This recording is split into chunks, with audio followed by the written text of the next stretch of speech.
জড়িত আৰু এই আৰ্মছ যে নহয় সঁচা কথা দিন দুপৰত আহি যায় সেইটো আপোনালোকে ইয়াত কোনোদিন বজাৰত ডিউটি দিয়ে নেকি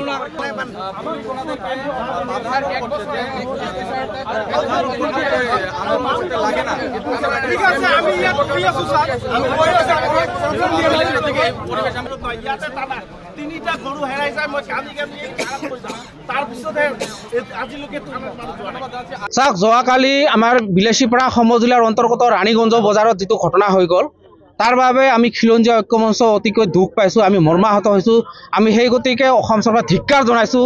অসম চৰকাৰৰ মাননীয় মুখ্যমন্ত্ৰী মহোদয় নিজে আমাৰ গৃহ বিভাগৰ দায়িত্বত থকা সত্ত্বেও তেখেত বলিষ্ঠ মুখ্যমন্ত্ৰী বুলি অসমৰ ৰাইজে ইতিমধ্যে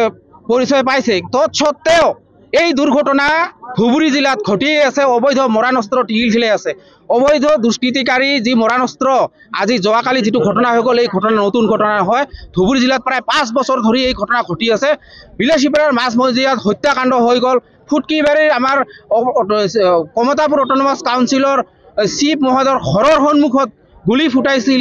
ধৰিছে ঠিকে প্ৰশাসনে সেইটো কিন্তু সেই ধৰাই মানে ধৰা নহয় সম্পূৰ্ণৰূপে প্ৰশাসনে কি কৰিছে সম্পূৰ্ণৰূপে সেই দুষ্ট চক্ৰটোক উৎখাত কৰিব আজিলৈকে পৰা নাই আৰু তাৰ বাবে গৃহ বিভাগ দায়িত্বত থকা সত্ত্বেও গৃহ বিভাগৰ এইটো সম্পূৰ্ণৰূপে ব্যৰ্থ আজি যোৱা দুৰ্গা পূজা যি হৈ গ'ল অক্টোবৰ মাহৰ আগমুহূৰ্তত আমি নিজ চকুই দেখিছোঁ সংগঠনৰ আমি এগৰাকী দায়িত্বত থকা সত্ত্বেও নিজ চকুৰে দেখিছোঁ অবৈধ বন্দুক লৈ ঘূৰা মানে যি কয় কি কয় এইবিলাক চিকাৰী যিটো কয় মানে ঘূৰি ফুৰে তো আমি SP মহোদয়ক জনাইছোঁ আমাৰ এই অঞ্চলতে ঘূৰে বৰ্তমানো ঘূৰি আছে আমি নিজে দেখা পাইছোঁ আমি ৰাণীগঞ্জ আৰক্ষী চকীত ফোন মৰাৰ সত্ত্বেও তেওঁলোকে কয় আপোনালোকে ধৰি ৰাখক আমি গৈ আছোঁ তাতকৈ কিমান দুৰ্ভাগ্যজনক কথা হ'ব পাৰে বন্দুক ধৰা মানুহ সাধাৰণজনে এটা ধৰি ৰাখিব পাৰে জানো কওকচোন আজি ৰাণীগঞ্জত যোৱাকালি যিটো ঘটনা হৈ গ'ল তাৰে অন্যতম হৈছে ৰতন ৰায় 30 বছৰীয়া এজন যুৱক উঠি অহা ল'ৰা একদম সম্পূৰ্ণৰূপে সুস্থ ল'ৰা তেওঁ অতি মানে জীৱন প্ৰাণ লৈ টানাটানি লোৱাৰ আছাম চিকিৎসালয় চিকিৎসাধীন হৈ আছে আৰু ৱাইদুৰ ৰহমান তেখেতৰ বয়স 45 বছৰ আব্দুল গফুৰ তেখেতৰ বয়স 65 বছৰ এখেতসকলক আমি মুখ্যমন্ত্ৰীৰ ওচৰত আবেদন জনাইছোঁ তেখেতসকলৰ যাতে সম্পূৰ্ণৰূপে বিনামূলীয়াকৈ ট্ৰিটমেণ্ট হ'ব লাগিব দুৰ্ভাগ্যজনক আমি ধিক্কাৰ জনাইছোঁ অসম জাতীয়তাবাদী যুৱ ছাত্ৰ পৰিষদ ৰাণীগঞ্জ আঞ্চলিক সমিতিৰ তৰফৰ পৰা আমি দাবী জনাইছোঁ যে অতি শীঘ্ৰে দোষীক কৰায়ত্ব কৰক আমি দেখিছোঁ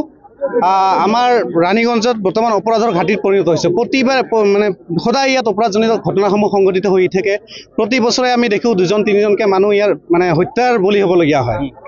আমাৰ বিলাসীপাৰা প্ৰশাসন তথা আমাৰ